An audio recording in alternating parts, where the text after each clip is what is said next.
So what happens is then your customers, your target audience can relate to the color, can relate to the logo, and then they can resonate to the brand.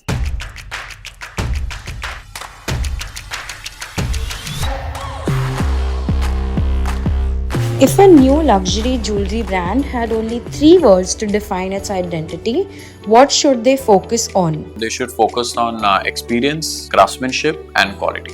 What's the biggest branding mistake jewelry brands make and how do you fix it? So, been in the industry for more than 20 years, I think the major problem that all the jewelers have is that they have multiple logos and they've been using them since a long time. So, if you see their facade, they have a different logo. If you see their stationery, it's a different tweak on the logo. And if you see their digital presence, it's a different logo. And that with the logo, even the brand colors are very different. So, somewhere they're using a turquoise blue to a dark blue to a sky blue. So, I think the biggest thing that I would like to crack is to have a very clear identity for the brand, that also which is consistent enough for a long time. So what happens is then your customers, your target audience can relate to the color, can relate to the logo, and then they can resonate to the brand. So that is, I think, that I would like to crack.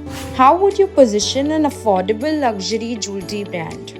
So I think the brand needs to be aspirational and at the same time needs to be relatable so that it's accessible for the clients to come in and shop. If a brand wants to own a specific emotion or aesthetic in the market, what's the first step?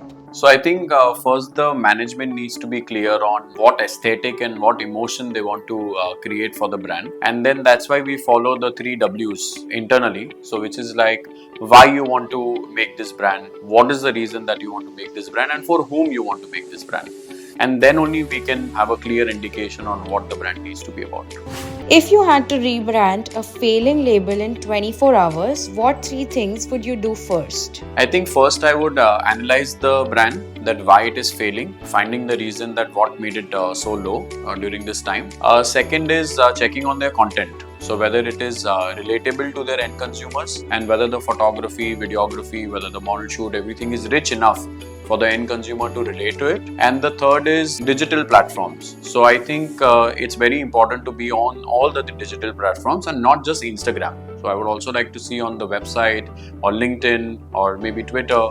So we'll get into that as well.